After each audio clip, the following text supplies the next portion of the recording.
സൂര്യ height പറയും. ആ കണ്ടത്തിലിറങ്ങിയ പിന്നെ കാണാണ്ടാവും നിന്നെ. കണ്ടാലറിയാവുന്ന ഒരാള്. അല്ല സാറ് ലോങ് ലീവ് എടുത്ത് ഈ കണ്ടം പൂട്ടാനായിട്ടായിരുന്ന.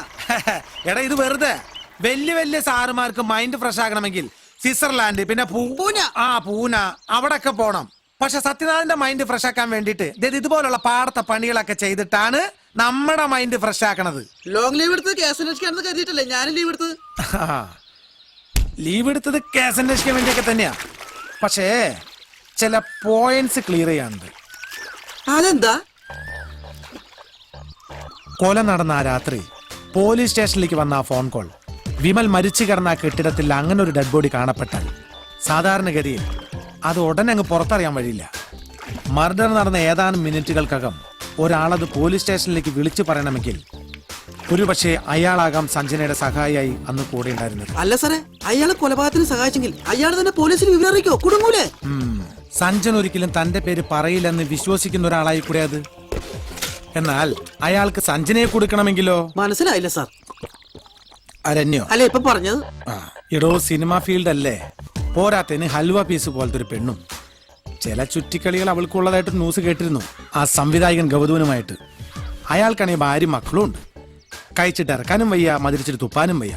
അങ്ങനെ വന്ന എന്താ ചെയ്യാ? അവളെ കൊടുക്കാൻ കിട്ടിയ അവസരം വെറുതെ കളയോ?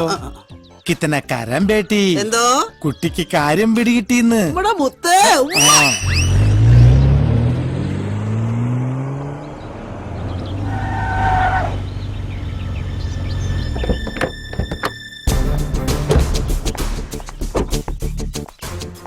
I am Nandini Verma from CBI. Yes. സഞ്ജനയുടെ മൊഴി പോലെ കുത്തിയത് അവളാകാമെന്ന് വിശ്വസിച്ചാൽ പോലും തലക്കേറ്റ മാരകമായ അടിയാണ് വിമലിന്റെ മരണകാരണം. സോ സഞ്ജനയ്ക്കൊരു സഹായം ഉണ്ടായിരുന്നു. അവൾക്ക് ഏറെ അടുപ്പമുള്ള ആളെന്ന നിലയ്ക്ക് ഞങ്ങൾക്ക് നിങ്ങളെ സംശയിക്കാം. അങ്ങനെ ഏറെ അടുപ്പമൊന്നുമില്ല മാഡം. ഒരു ഡയറക്ടറും ഒരു ഹീറോയിനും.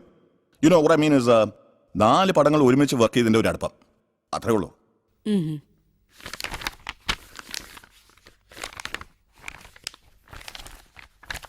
അപ്പോ ഇതോ?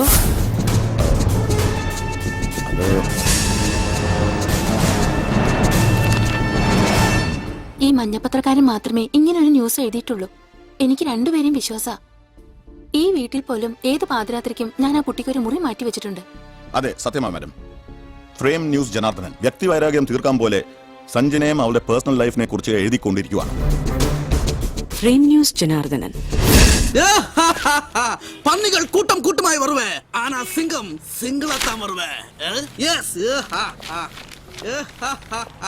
இந்த பாரு, அந்த டே மட்டுமல்ல, ஒரு மாசத்து பில்லு கிடைச்சாச்சு. போனுக்கு அப்புறம் பில்லு இந்த சிவாஜிக்கு அப்புறம் எவன்டா?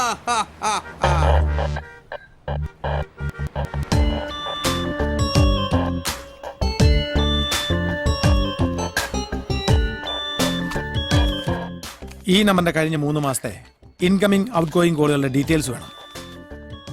ഞാൻ ഈ വെസ്റ്റിലെ CI ആ. ഈ നമ്പറിന്റെ പ്രിന്റ് ഡീറ്റെയിൽസ് ഇപ്പോ ഒരു CBI ഓഫീസർ വന്ന് വാങ്ങിച്ചു പോയതേ ഉള്ളൂ സർ. CBI നമ്മളെക്കാൾ ഒരുപടി മുമ്പിലാണല്ലോ ബൽറാമേ. பரவாயில்ல சார், நம்ம லேட்டா செந்தாலும் லேட்டஸ்டா வருவேன்.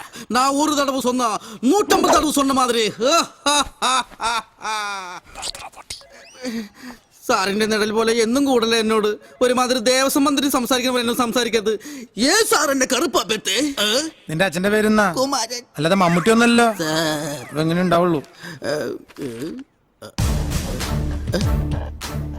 യാറ് അല്ല ബാരാ സാറെ പ്രതി? Janardhanan, chief editor, frame news cinema വാരിക.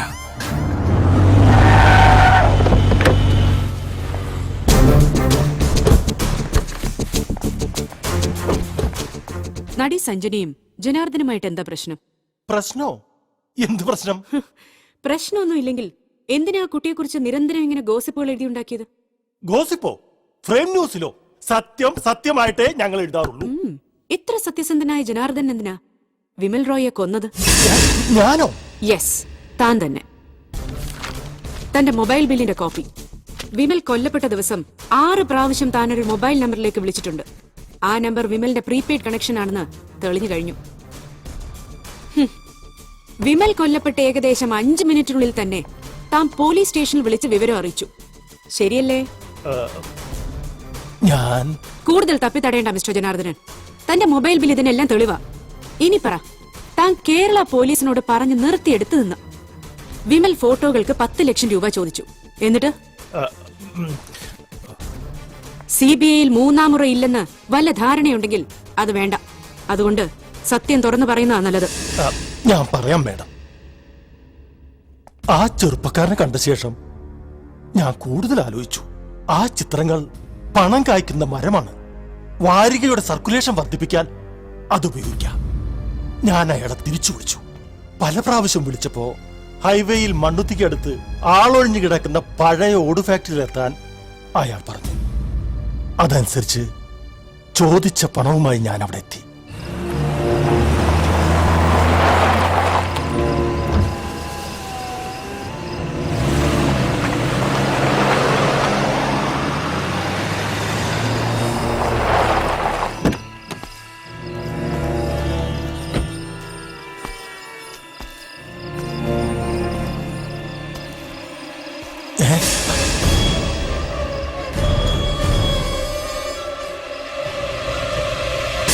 ആ നേരത്തെ പരിഭ്രാന്തിയിൽ ആദ്യം തോന്നിയത് പോലീസിന് വിവരം അറിയിക്കാനാ. ഞാൻ വിളിച്ച് വിവരം പറഞ്ഞു. പക്ഷെ പോലീസ് സ്റ്റേഷനിലേക്ക് വിളിച്ച ആ കോളിന് തൊട്ടു മുൻപും അതിനുശേഷവും ജനാർദ്ദനൻ ഒരു മൊബൈലിലേക്ക് വിളിച്ചിരുന്നല്ലോ. അതാരെയാ? അത് പിന്നെ എന്റെ ഭാര്യ ലളിതാബായിയുടെ നമ്പറാ. സത്യത്തിൽ അവളാ എന്നോട് പോലീസിൽ വിവരം അറിയിക്കാൻ പറഞ്ഞത്. ഭാര്യ എന്ത് ചെയ്യുന്നു? അവളൊരു ആയുർവേദ ഹോസ്പിറ്റൽ നടത്തുക. പൂങ്കുന്നതിനടുത്ത് ലളിതാബായ് ആയുർവേദ സെന്റർ. ഓക്കെ. വിമലിന് നൽകാനുള്ള പണം എവിടുന്ന കിട്ടിയത്? അത് പിന്നെ എന്റെ ഭാര്യയുടെ പേരിലുള്ള ഹോസ്പിറ്റൽ ഒരു സ്വകാര്യ സ്ഥാപനത്തിൽ പണയം വെച്ച് കിട്ടിയത്. ഏത് സ്വകാര്യ സ്ഥാപനം? റെഡ്ഡിയർ ഫൈനാൻസിയേഴ്സ്. എന്നാ പണം വാങ്ങിയത്? അത് അന്ന് തന്നെ ആ പയ്യൻ മരിച്ച ദിവസം, അതായത് മെയ് 5-ന്. റെഡിയർ ഫൈനാൻസസിന്റെ നമ്പർ എന്ന് പറഞ്ഞു പറയൂ. 0487. എനിക്ക് നല്ല ഓർമ്മയില്ല മേഡം. മൊബൈലിൽ ഫീഡ് ചെയ്തിട്ടുണ്ടാവും, ഒന്ന് നോക്കിയേ. 263355. അപ്പൊ കാണാപ്പാട് അറിയാവുന്ന നമ്പറാ, അറിയില്ല എന്ന് പറഞ്ഞതല്ലേ? Hello, radio finances. This is Nandini Varma from CBI. ഈശ്വരാ. മെയ് 5-നോ അതിനു മുൻപോ അങ്ങനെ ഒരു ലോൺ മിസ്റ്റർ ജനാർദ്ദനൻ എടുത്തിട്ടില്ല. പിന്നെ എവിടുന്ന വിമലിന് കൊടുക്കാനുള്ള പണം കിട്ടിയത്? അത് ഞാൻ പറയാം. 10 ലക്ഷം രൂപയായിട്ട് ചെല്ലാമെന്ന് പറഞ്ഞിട്ട് താൻ പണമില്ലാതെ പോയി വിമലിനെ വകവരുത്തി ആ ഫോട്ടോസ് കൈക്കലാക്കുകയായിരുന്നു ലക്ഷ്യം. അവിടെ എത്തിയപ്പോ കണ്ടത് സഞ്ജനയുടെ കുത്തേറ്റ് കിടക്കുന്ന വിമലിനെ. പിന്നെ എല്ലാം എളുപ്പം കഴിഞ്ഞു. വിമലിനെ കൊന്നിട്ട് സഞ്ജന അയാൾക്ക് കൊടുത്ത പണവുമായി ഈ ജനാർദ്ദനൻ പോന്നു. ഇല്ല, ഞാൻ ആരെയും കൊന്നിട്ടില്ല. ഞാൻ ആ പണം കണ്ടിട്ട് കൂടിയില്ല. നിഷേധിക്കണ്ട. സംഭവം നടന്നതിന്റെ പിറ്റേന്ന്, അതായത് മെയ് 6-ന് റെഡ്ഡിയർ ഫൈനാൻസേഴ്സിൽ തന്റെയും മഞ്ഞപത്രം ഫ്രെയിം ന്യൂസ് പ്ലഡ്ജ് ചെയ്ത് വർഷങ്ങൾക്ക് മുൻപെടുത്ത 6 ലക്ഷം രൂപയുടെ പലിശയും കൂട്ടുപലിശയും അടക്കം താൻ സെറ്റിൽ ചെയ്തു. ശരിയല്ലേ? കൂടുതൽ തെളിവുമായി ഞങ്ങൾ വരുമ്പോ താൻ ഇവിടെ തന്നെ കാണണം.